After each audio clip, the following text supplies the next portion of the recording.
नमस्कार। आज का वीडियो में थर्मिस्टर को कैसे पढ़ेंगे और उसका टाइप और उसको यूज सीरीज में करें कि पैरेलल में करें और उसका प्रकार कितना प्रकार का होता है के बारे में सब जानकारी लेके आए हैं। पूरे वीडियो देखिए। तो शुरू करते हैं। सबसे पहले ये दो प्रकार का होता है, एनटीसी और पीटीसी। सबसे पहले थर्मिस्टर होता क्या है? थर्मिस्टर का मतलब होता है यदि टेम्परेचर बढ़ा तो उसका रेजिस्टेंस घटेगा कि बढ़ेगा, इस पे डिपेंड होके एक काम करता है। तो एनटीसी आप इसका फुल फॉर्म है नेगेटिव टेम्परेचर कोएफिशिएंट। इसका मतलब हो गया कि यदि टेम्परेचर बढ़ेगा तो एक घटेगा, निगेटिव एक घटेगा तो एक बढ़ेगा, पॉजिटिव में दोनों बढ़ेगा, सीधा सीधा मतलब। उसके बाद सिंबल में चलिए। सिंबल में देखिए, फर्स्ट में है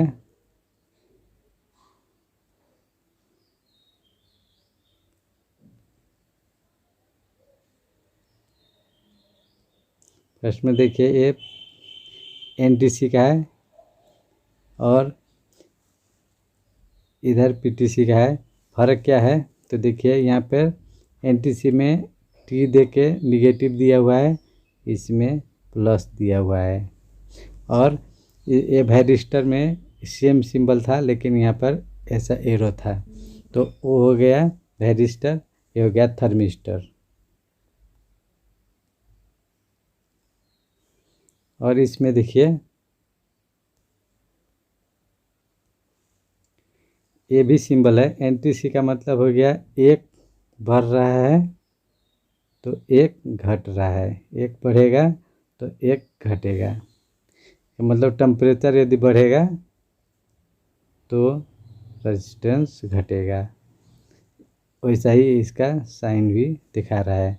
और पीटीसी में एक बढ़ा तो दूसरा भी बढ़ेगा, इसीलिए ये ऊपर मुँह दिखा रहा है दोनों। तो ये भी एक साइन है इसका। अब इसको हम पढ़ेंगे कैसे? तो देखिए एनटीसी 5D11 लिखा हुआ है, तो जो ने 5 है पहला का वो हो गया ओम्स, और दूसरा है 10 1 से 3, इसका मतलब 10 1 2 3 का मतलब 3 ठो जीरो, इसका मतलब 10 के ओम्स का ये रेजिस्टेंस वैल्यू है। और इसमें देखिए 11 जो लिखा हुआ है इसका ये डायमीटर है।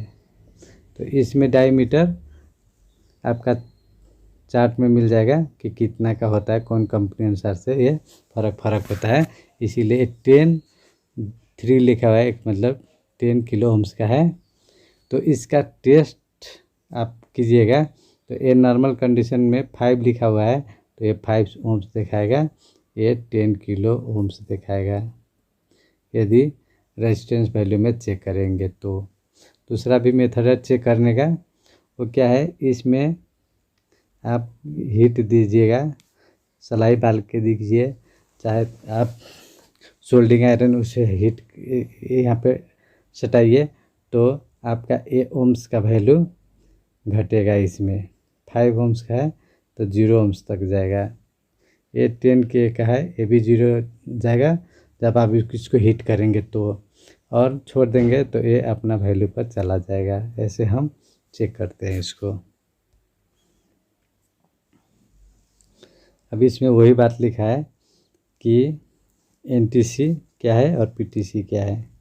और पीटीसी को हम सेल्फ रिकवरी फ्यूज भी बोलते हैं। जब भी ये टेम्परेचर बढ़ेगा तो इसका रेजिस्टेंस वैल्यू बढ़ के ये हीटर हुआ अथवा आयरन करते हैं वो ऑटोमेटिक बंद हो जाता है। तो उसी में पीटीसी लगा हुआ है, जब ज़्यादा हीट होगा तो इसका रेजिस्टेंस वैल्यू बढ़ जाएगा और वोल्टेज रोक के ये बंद हो जाएगा, फिर कम होगा तो ये ऑटोमेटिक स्टार्ट कर देता है। इसीलिए इसको सेल्फ रिकवरी फ्यूज के तरफ से भी यूज किया जाता है। यहाँ पे देखिए कि हम ये एनटीसी का यूज फ्यूज के बाद जुड़े हुए हैं। और इसको हम यहाँ पे भी जोड़ सकते हैं। यहाँ पे जोड़ेंगे तो भी एक ही काम करेगा, यहाँ पे जोड़ेंगे तो भी एक ही काम करेगा। करते क्या है, जब हम कोई डिवाइस का पावर स्विच ऑन करते हैं उस वक्त इधर का लोड ज़्यादा तानता है। वो ज़्यादा तानने के टाइम में उस एक करंट, हाई करंट खोजता है, उसको इनरश करंट बोला जाता है। वो इनरश करंट के कारण से यहाँ पर हीट जनरेट होता है। इधर हीट जनरेट होने के कारण से आपका सामान इलेक्ट्रॉनिक डिवाइस ब्रस्ट हो सकता है। उसके प्रोटेक्शन के लिए यहाँ पे एनटीसी यूज़ किया जाता है। जब यहाँ टेम्परेचर बढ़ेगा तो ये क्या होगा, रेजिस्टेंस वैल्यू घट जाएगा। रेजिस्टेंस वैल्यू घटेगा तो यहाँ से जितना आपका यहाँ करंट जा रहा है फुल करंट इधर जाने देगा और ये लोड अपना काम करने लगेगा। उस वक्त ये ठंडा हो जाएगा और फिर से अपना काम रेगुलर करने लगेगा। तो मेन काम इनरश करंट जिसको बोलते हैं उससे प्रोटेक्शन के लिए इसको एनटीसी को यूज़ किया जाता है। अब एनटीसी का टाइप देखिए, इसमें ऐसे आप देखेंगे जेनरेटर जैसे रहता है, उसको इनकैप्सुलेटेड एनटीसी थर्मिस्टर बोला जाता है। ऐसे भी देखे होंगे बी टाइप एनटीसी है। ये एसएमडी लेवल में आजकल ऐसा आता है, उसको एसएमडी टाइप एनटीसी थर्मिस्टर बोलते हैं। इसको ये हर एक एसएमपीएस में ऐसा होता है। इसको मेटल ऑक्साइड अथवा पावर टाइप एनटीसी बोला जाता है और पीटीसी हो तो पीटीसी बोला जाता है। और ऐसा यदि हो तो उसको फिल्म टाइप एनटीसी थर्मिस्टर बोला जाता है। और ये रिंग जैसा है इसीलिए इसको रिंग टाइप बोला जाता है। और ऐसा यदि हो तो उसको पिगटेल एनटीसी थर्मिस्टर बोला जाता है। तो थर्मिस्टर और वायरिस्टर, इससे पहले हम वायरिस्टर बोले थे। वायरिस्टर में क्या होगा, भय इसका मतलब वोल्टेज, रजिस्टर, वोल्टेज और रजिस्टर का काम होता है। वोल्टेज बढ़ेगा तो रजिस्टर गड़बड़ होता है, इसीलिए वायरिस्टर।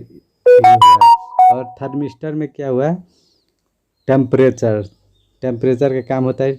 शुरू में देखिए टी से शुरू है तो टेम्परेचर और रजिस्टर, टेम्परेचर और रजिस्टर का कंपेयर होगा। वायरिस्टर में भी और आर है तो वोल्टेज रजिस्टर से कंपेयर होगा।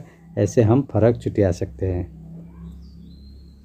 ये एनटीसी बर्न क्यों हो जाता है, जल जाता है क्यों, ओवर हीटिंग के कारण से। जब उसका करंट जितना क्षमता है उससे ज़्यादा होगा तो वो बर्स्ट हो जाएगा, ओवर करंट। वही हुआ, यदि करंट बढ़ेगा तो हीटिंग होगा, हीटिंग होगा तो आपका वो बर्स्ट हो जाएगा। वोल्टेज सर्ज, हाई वोल्टेज यदि सर्ज किया तो भी ये बर्स्ट हो जाएगा।